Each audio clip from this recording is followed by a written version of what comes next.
Así era la vida en Estados Unidos antes de Cristóbal Colón. 8000 antes de Cristo a 1492 después de Cristo. Si bien Estados Unidos no existía hasta el año 1776, cuando se independizó del Reino Unido y se formó como Estado unificado e independiente, en este video viajaremos en el pasado para conocer qué había antes de Cristóbal Colón en lo que hoy es Estados Unidos. En lo que hoy es Estados Unidos y Canadá se formaron muchos de los primeros pueblos originarios americanos, y solo en Estados Unidos subsisten actualmente más de 500 de esas etnias primigenias que ya estaban en sus tierras ancestrales cuando Colón y los primeros españoles, ingleses y franceses comenzaron la colonización norteamericana y del actual territorio estadounidense. Algunos de esos pueblos nativos estadounidenses, como los apaches y los comanches, se hicieron conocidos en Latinoamérica y España a través de las novelas de aventuras y el cine. Varias de estas etnias fueron pioneras en el trabajo de los metales, o levantaron interesantes construcciones, o utilizaron prácticas pioneras en el trabajo de la agricultura, mientras desarrollaban unos curiosos métodos de caza. ¿Quién vivía en Nueva York antes de la llegada de los europeos? ¿Quién era el pueblo Clovis? ¿En qué años vivió este pueblo? Había de 100.000 a 300.000 habitantes en lo que hoy es Estados Unidos, antes de la llegada de los europeos. En California había ocupación humana desde hace 9.000 años. Hace 8.500 años, cerca de lo que hoy es Wisconsin, habitaron los primeros trabajadores del cobre del mundo. ¿Quiénes eran los Lenape? ¿Quién era el pueblo Anasazi? ¿Y dónde habitaban? Antes de meternos a fondo, no olvides suscribirte a nuestro canal y activar las notificaciones para mantenerte al día con nuestras actualizaciones.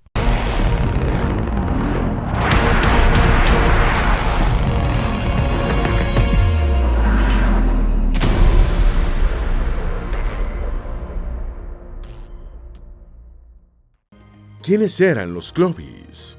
La Clovis es una cultura arqueológica que se desarrolló hace aproximadamente entre 13.050 y 12.750 años en América del Norte, durante el periodo paleoindio. Su sitio tipo es la localidad número 1 de Blackwater Draw, cerca de la ciudad de Clovis, en el estado norteamericano de Nuevo México, donde en 1929 fueron encontradas evidencias líticas, junto con restos de mamuts. Otros sitios Clovis descubiertos están dispersos por toda Norteamérica. El elemento más distintivo de las herramientas de piedra de esta civilización son las llamadas puntas de Clovis, unos extremos de proyectiles con forma lanceolada y estriada, algunas de las cuales superan los 10 centímetros de longitud. Estas puntas tienen varias funciones, incluyendo la caza y el uso como herramientas de corte. Otras piezas del herramental Clovis son cuchillos, raspadores, herramientas de hueso y posibles puntas de marfil. Se cree que los pueblos Clovis eran grupos de cazadores-recolectores de gran movilidad. Se reconoce ampliamente que la Clovis es la cultura arqueológica más antigua de América del Norte, y durante mucho tiempo se pensó que lo era también de todas las Américas, aunque recientes descubrimientos, como el Monte Verde II en Chile, cuestionan esta teoría. Es posible que la civilización Clovis haya llegado a su final por la disminución de la megafauna que cazaban, o por su transformación en culturas más locales, que empezaron a diferenciarse en su trabajo de la piedra y otros rasgos culturales. Había de 100.000 a 300.000 habitantes en California antes de la llegada de los europeos. Existen evidencias de asentamientos humanos en lo que ahora es el estado norteamericano de California, desde 13.000 hasta 7.000 años antes del presente. Se cree que las personas que formaron estas comunidades estaban interesadas en la amplia diversidad de vida marina en la cuenca del Pacífico, que incluía mamíferos acuáticos, peces, crustáceos, aves y algas comestibles. Las estimaciones de población durante la época preeuropea en el territorio que hoy forma California varían entre 100.000 y 300.000 personas pertenecientes a más de un centenar de tribus, que representaban cerca de un tercio de todos los habitantes de los actuales Estados Unidos. Sitios arqueológicos como Borax Lake, Santa Bárbara Channel Islands, Cross Creek, Scotts Valley y Southern Flats muestran las evidencias de estos asentamientos tempranos californianos. Para estos grupos humanos, la riqueza biológica de la costa de California resultó clave en su decisión de afincamiento en la región. Los agricultores nativos practicaban varias formas de agricultura en los pastizales, bosques, áreas de vegetación mixta y humedales, asegurando la disponibilidad de las plantas alimenticias y medicinales que necesitaban. Estos aborígenes controlaban el fuego de forma localizada para desarrollar una agricultura de baja intensidad que facilitaba el crecimiento de las especies alimenticias y de las plantas fibrosas que necesitaban para su primitiva industria de la confección. En California había ocupación humana desde hace 9.000 años. Antes del contacto europeo, los indígenas californianos pertenecían a 500 subtribus o grupos diferentes, cada comunidad formada por entre 50 y 500 individuos. Durante la época precolombina, California albergaba la mayor densidad de población aborigen americana al norte de lo que hoy es la República de México. Debido al fácil acceso a las fuentes de alimentos y al clima benigno, aproximadamente un tercio de todos los nativos del actual territorio estadounidense vivían en California. Los primeros nativos de California eran cazadores-recolectores, y la recolección de semillas se generalizó cerca del año 9000 a.C. Dos tradiciones culturales tempranas del sur de California incluyen los complejos de La Joya y Pauma, ambos fechados entre los años 6050 y 1000 a.C. Entre los años 3000 y 2000 a.C. tuvo lugar el proceso de diversificación regional, y cada pueblo se adaptó a las condiciones particulares de su entorno local. Los rasgos reconocibles de las tribus históricas se desarrollaron aproximadamente en el año 500 a.C. El control del fuego ayudó a crear una agricultura de baja densidad, con rotación flexible, mientras se impedían incendios mayores y catastróficos. La quema de pasto y maleza revitalizaba lotes de tierra, y el surgimiento de nuevos y frescos brotes de vegetación atraía aves y otros animales de caza menor, que hacían su aporte a la alimentación. El sitio arqueológico del Valle de Scotts, en California. El sitio de Scotts Valley, también llamado sitio del lago Carbonera, es un yacimiento arqueológico que ha sido documentado como uno de los lugares de asentamiento humano más antiguos del centro de California. Fechado entre 12.000 y 9.000 años antes del presente, está ubicado en Scotts Valley, California, en lo que antes fue un gran lago pluvial. El lago Carbonera era un cuerpo de agua del Pleistoceno que cubría el área de Scotts Valley. Se formó hace al menos 15.000 años en medio de un área circundante densamente arbolada, lo que conformó un gran ecosistema capaz de proporcionar abundantes recursos a los asentamientos humanos tempranos que se establecieron en el lugar. Las evidencias arqueológicas sugieren que la gente vivía en aldeas a orillas del lago hace 12.000 años, cazaban gansos, alces, ciervos y otros animales salvajes, y viajaban a la costa marítima a recolectar conchas y piedras para fabricar herramientas. El lago Carbonera se drenó durante el periodo de calentamiento del Holoceno Medio, hace entre 5.000 y 4.000 años, por lo que los pobladores se trasladaron pendiente abajo, siguiendo la ruta del agua, en lo que ahora es Carbonera Creek. El sitio comenzó a ser excavado en 1983 por un nutrido grupo de voluntarios, reunido por la Sociedad Arqueológica de Santa Cruz, lo que indujo al gobierno local a financiar una excavación mayor en 1987. Las dataciones mediante radiocarbono y lecturas de hidratación de obsidiana permitieron fechar el yacimiento en el rango de entre 12.000 y 9.000 años antes del presente. Los indígenas de California hacían jardinería en el bosque y practicaban la quema selectiva de árboles para prevenir grandes incendios. Los nativos de California practicaban la jardinería forestal, un término acuñado en el siglo pasado para hacer referencia a un método agrícola prehistórico.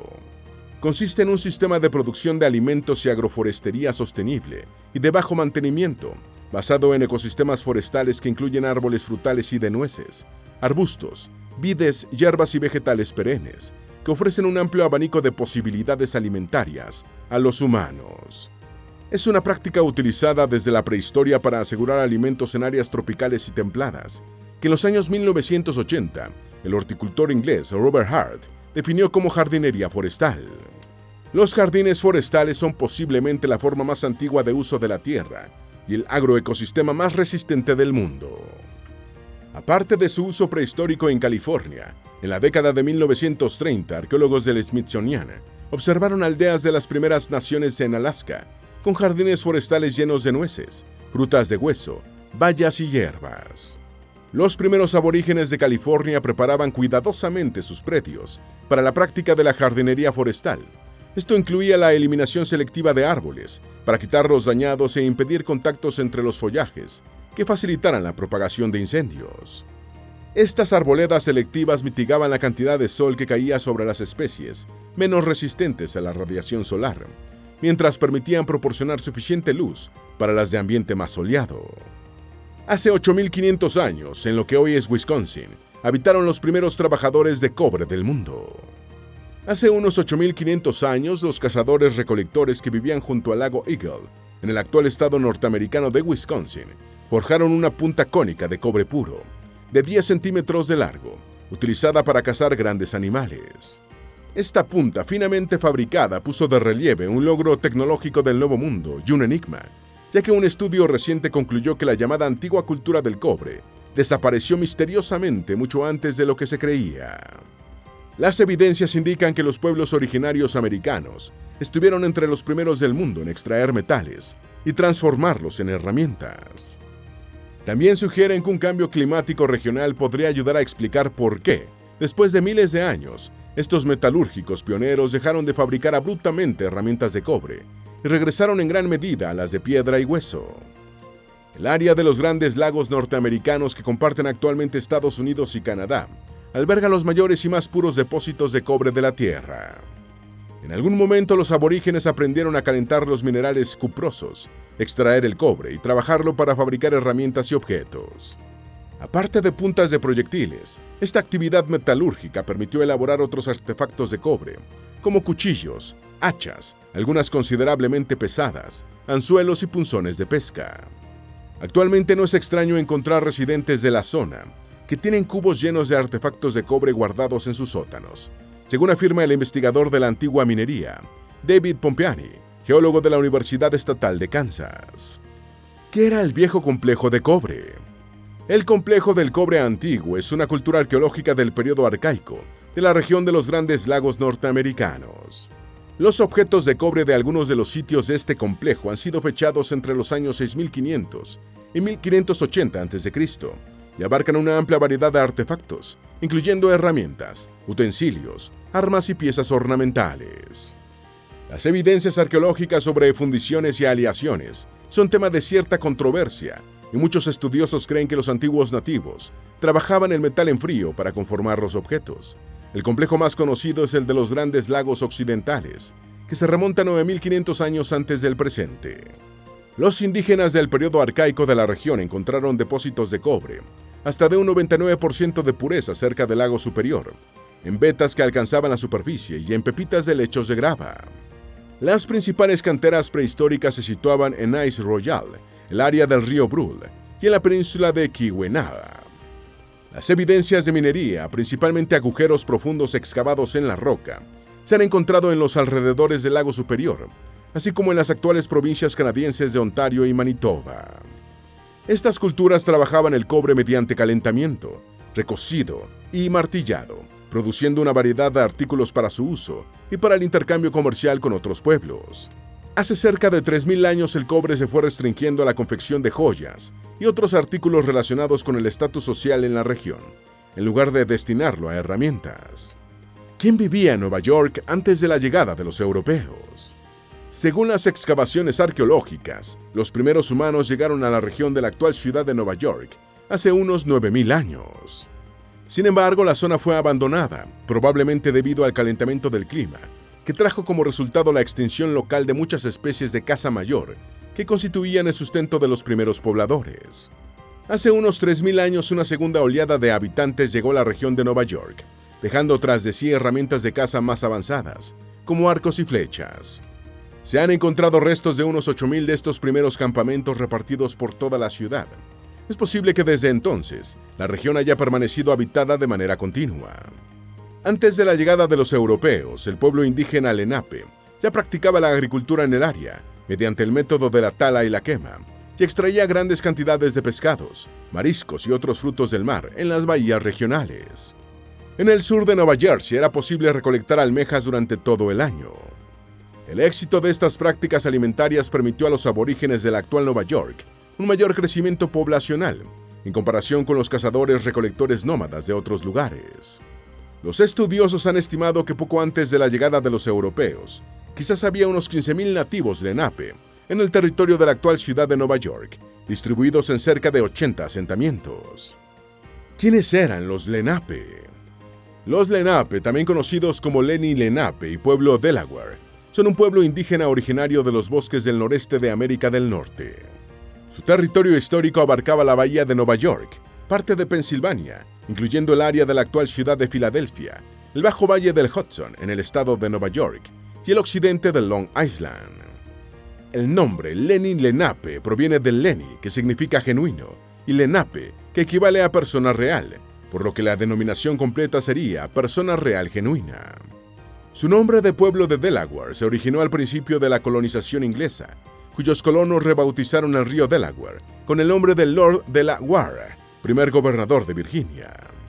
Poco antes de la llegada de los primeros colonos europeos, los Lenape constituían una asociación informal de pueblos, estrechamente relacionados que hablaban lenguas parecidas y compartían vínculos familiares en el área conocida como Lenapehoking, el territorio histórico del pueblo aborigen.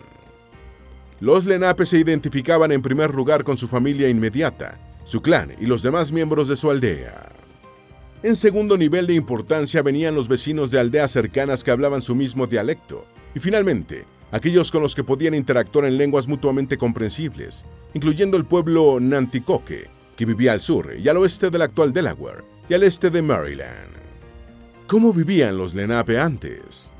Los Lenape formaron una sociedad matrilineal en la que los hijos pertenecían al clan de la madre. Las tierras agrícolas eran administradas por las mujeres y asignadas de acuerdo con las necesidades de subsistencia de las familias y clanes. Los hombres limpiaban, roturaban y araban la tierra, y las mujeres cultivaban en una agricultura de asociación, en la que casi siempre estaban presentes las tres hermanas. Maíz, frijol y calabaza. La tala y la quema formaban parte de las prácticas para gestionar la tierra. El colono holandés Isaac de Raciers observó en 1628 que los Lenape iniciaban la siembra de maíz en marzo. Cuando no estaban ocupados en su parte de las labores agrícolas, los hombres cazaban y pescaban, principalmente ciervos, aunque en épocas de escasez mataban cualquier cosa comestible, incluyendo mapaches, zorros, castores e incluso osos. Un colono holandés del siglo XVII describió una cacería Lenape. Unos 100 o más indígenas formaban una fila, guardando cierta distancia entre un individuo y otro, y empezaban a hacer ruido golpeándose los muslos con las palmas de las manos para ahuyentar a los animales hacia el río, donde los cazaban masivamente. También cazaban enlazando a sus presas o prendiendo fuego a la maleza para recluir a los animales en áreas de más fácil cacería. Una práctica de pesca era agregar castañas venenosas molidas al agua de los arroyos para aturdir a los peces y capturarlos fácilmente. ¿Qué pasó con los Lenape?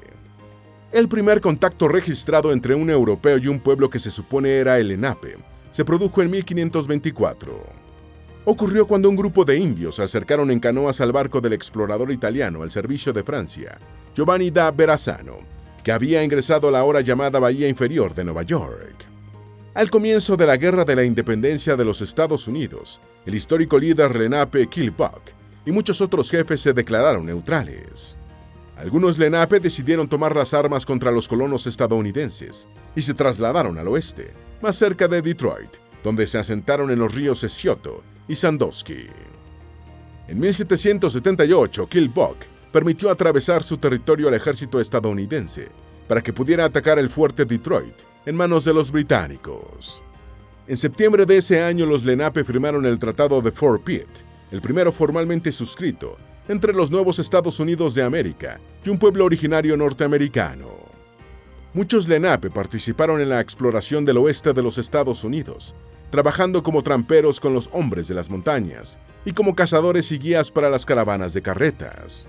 Sirvieron como exploradores y guías del ejército en eventos como la Segunda Guerra Seminola, las expediciones de John Charles Fremont y la conquista de California durante la Guerra Mexicano-Estadounidense. Actualmente el pueblo Lenape es una de las 564 naciones indígenas oficialmente reconocidas que vivían originalmente en lo que hoy son los Estados Unidos, con una población de unas 16,000 personas. ¿Quién era el pueblo Anasazi y dónde habitaba? Los pueblos ancestrales, también llamados Anasazi, fueron una antigua cultura nativa norteamericana que se extendió por la actual región estadounidense de Four Corners, comprendida entre el noreste de Arizona, el sureste de Utah, el suroeste de Colorado y el noroeste de Nuevo México. El nombre Anasazi, dado al pueblo y a su cultura arqueológica, fue introducido por el arqueólogo estadounidense del siglo XX, Alfred B. Kidder, quien creía que significaba gente vieja. Después se estableció que el término proviene de la palabra del pueblo navajo, Anasazi, que equivale a antepasados enemigos, siendo considerado despectivo por indígenas contemporáneos. Los pueblos ancestrales vivían en una variedad de inmuebles que incluían pequeñas casas familiares subterráneas, viviendas en acantilados para la defensa y estructuras más grandes para albergar clanes. Tenían una compleja red de comunicación que conectaba a cientos de comunidades y centros poblacionales dispersos en toda la meseta de Colorado. Una de las estructuras básicas de cada comunidad era la kiva, un espacio circular para ceremonias. Los arqueólogos aún debaten cuándo surgió la cultura Anasazi, y algunos fechan sus inicios en el siglo XII a.C. A partir de las primeras exploraciones y excavaciones, los investigadores identificaron a los Anasazi como los precursores de los indígenas pueblos del suroeste de Estados Unidos, aunque no están claras las conexiones específicas entre el grupo antiguo y los modernos. Existen 3 sitios del Patrimonio Mundial de la UNESCO, ubicados en los Estados Unidos, atribuidos a los Anasazi: el Parque Nacional en Mesa Verde, en Arizona, y el Parque Histórico Nacional de la Cultura Chaco, y el pueblo de Taos, ambos en Nuevo México. ¿Qué es Cliff Palace? Cliff Palace, o el Palacio del Acantilado, es una estructura construida por los Anasazi en el Parque Nacional en Mesa Verde, en Arizona, constituyendo la vivienda más grande de América del Norte, en uno de estos paredones de piedra casi verticales. La datación por dendrocronología indica que el Palacio del Acantilado fue construido entre los años 1190 y 1260 después de Cristo, aunque la mayor parte se realizó en un periodo de 20 años. Fue abandonado en torno al año 1300, aunque la causa está en debate.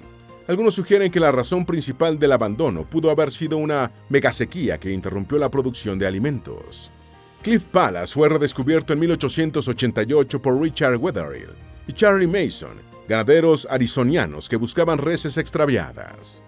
La construcción se realizó con piedra arenisca, vigas de madera y mortero. La piedra arenisca fue moldeada usando rocas más duras y se empleó un mortero a base de tierra, ceniza y agua como material de juntura. Las paredes estaban decoradas con yesos de barro de colores, pero la erosión los arruinó. Muchos visitantes se sorprenden por las pequeñas puertas del palacio, pero hay que recordar que en ese tiempo, la estatura promedio del hombre era de 1,68 metros, mientras que la de la mujer estaba más cerca del 1,5 metros. ¿Quiénes representaban la cultura mississippiana? La civilización mississippiana fue una cultura nativa norteamericana que floreció en partes de lo que hoy son el este, el medio oeste y el sureste de los Estados Unidos, desde cerca del año 800 después de Cristo hasta el 1600 con variaciones regionales. Se distinguió por erigir grandes montículos de tierra en forma de plataforma y a menudo también con otras formas monticulares. Estaba integrada por una serie de asentamientos urbanos principales y aldeas satélites, con las localidades conectadas entre sí por redes comerciales. La ciudad más grande fue Cahokia, que se cree que era un importante centro religioso en lo que hoy es el sur de Illinois. La cultura tomó su nombre del río Mississippi, en cuyo valle comenzó a forjarse el estilo de vida mississippiense. Las culturas del valle del río Tennessee, un afluente del Mississippi, también desarrollaron características mississippienses. Casi todos los sitios mississippienses fechados son anteriores al periodo 1539 a 1540, cuando el conquistador español Hernando de Soto exploró el área. Algunos encuentros del conquistador con los pueblos mississippianos fueron violentos, mientras que otros se desarrollaron de manera pacífica. El español fue designado como mediador en algunas disputas entre nativos y, por ejemplo, negoció una tregua entre los Casqui y los Pacaja. ¿Cómo eran los rasgos culturales del pueblo mississippiano? El principal rasgo cultural de los mississippianos eran sus grandes montículos piramidales truncados de tierra, de forma cuadrada y rectangular y en ocasiones circular. Las estructuras, hogares, templos, monumentos funerarios y otros se construían normalmente sobre estos montículos. Su alimentación se basaba en una agricultura intensiva y a gran escala del maíz, que fue capaz de sustentar a poblaciones numerosas y facilitó la especialización artesanal. Fabricaban una cerámica templada con conchas, mayormente de río y más raramente marinas. Sus redes comerciales se extendieron hasta los grandes lagos al norte, el Golfo de México al sur, el Atlántico por el este y las montañas rocosas por el oeste. Desarrollaron una estructura jerárquica para sus asentamientos con varios centros principales que influían y controlaban otras comunidades periféricas. Los misisipianos carecían de un sistema de escritura y no conocieron la arquitectura de piedra. Trabajaron el cobre natural mediante martillado y recocido, especialmente para elaborar objetos rituales y decorativos, pero no conocieron la metalurgia del hierro y el bronce. Los comanches crecieron después de la llegada de los europeos. Los comanches son una tribu nativa de la Comanchería, un territorio histórico comprendido entre el noroeste de Texas, el este de Nuevo México, el oeste de Oklahoma, el suroeste de Kansas y el sudeste de Colorado, en Estados Unidos, y el norte de Chihuahua, en México. La palabra Comanche deriva del término Cumanzi, nombre que se les daban los nativos utes y que significa enemigo, o los que quieren luchar siempre en contra mía. Los españoles adoptaron la voz indígena y la castellanizaron. Los comanches eran cazadores-recolectores que adoptaron la cultura del caballo introducida por los españoles, lo que cambió por completo su estilo de vida. Con los caballos, los comanches dominaron las grandes llanuras, practicando el comercio, atacando otras comunidades y siguiendo a las manadas de bisontes, de los que obtenían carne, pieles y huesos. Su extensa zona de dominio ha sido calificada de imperio, pero los comanches nunca se comportaron como una entidad imperial unida, bajo un solo líder. Más bien eran grupos que hablaban el mismo idioma y operaban de forma independiente unos de otros. Su población creció tras la llegada de los españoles y en su apogeo, hacia el año 1780, llegó a ser de unos 20.000 indígenas, aunque algunos estudiosos elevan esa cifra a 40.000. Los apaches estaban en Estados Unidos, por lo menos en el año 100. Los apaches fueron una familia de pueblos nativos que vivieron en un territorio histórico, conocido como la Apachería, ubicada entre el este de Arizona, el oeste de Texas y el sur de Colorado, en Estados Unidos, y el norte de Sonora y Chihuahua, en México. Originarios de tierras atabascanas del norte, por lo menos desde el año 100, cerca del año 1000 comenzaron a emigrar hacia el suroeste, instalándose en un territorio con montañas, valles protegidos y con abundante agua, desiertos, profundos cañones y las grandes llanuras del sur. Incluyen a grupos de nativos como el Chiricahua, Jicarilla, Mezcalero, Lipán, Mimbreyo, Llanero y Salinero, así como a los apaches occidentales que abarcan, entre otras, a las tribus de los Arabaipas, Pinaleños y Coyoteros. Durante siglos los apaches combatieron a los españoles y mexicanos invasores de sus tierras ancestrales.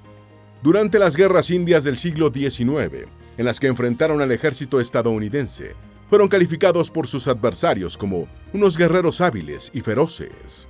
¿Cómo era la comida, vivienda, plantas y caza de los apaches? Los apaches habitaban 3 tipos de viviendas: tipis, wickiups y hogans. Los tipis eran las viviendas típicas de las llanuras, construidas con largos palos y pieles de animales, usualmente de bisonte. Los wickiups eran las casas de las tierras altas, con armazón de madera sujeta con fibras vegetales, mientras que los hogans consistían en estructuras de tierra usuales en los desiertos del norte de México. Su base alimenticia era la caza, la recolección de frutos y el cultivo de especies domesticadas. La caza era realizada por los hombres, aunque en algunas tribus, las mujeres y los niños participaban en la cacería de animales pequeños, como pájaros y conejos. La caza implicaba rituales tanto anteriores como posteriores, con ayunos y ceremonias dirigidas por los curanderos. Antes de la llegada de las armas de fuego con los españoles, el armamento más común era el arco y la flecha. Dependiendo de la tribu, había animales cuyo consumo era tabú, entre ellos osos, pecaríes, pavos, serpientes, insectos, búhos y coyotes. La recolección de plantas y frutos era un trabajo básicamente femenino, aunque los hombres ayudaban con las pesadas copas de agave. Los apaches de la llanura recolectaban moras, uvas, nabos de las praderas y cerezas, cebollas y ciruelas silvestres. Esperamos que este video te haya sido útil. Si tienes algo que agregar, por favor, compártelo con nosotros en la sección de comentarios. Dale me gusta a este video y envíale el enlace a tus familiares y a tus mejores amigos, para que también conozcan cómo era la vida en Estados Unidos antes de Cristóbal Colón. Si eres nuevo en nuestro canal, no olvides suscribirte. No se te olvide seguirnos en todas nuestras redes sociales, que van a estar aquí abajo en la descripción. Recuerda, un pueblo que no conoce su historia está condenado a repetirla.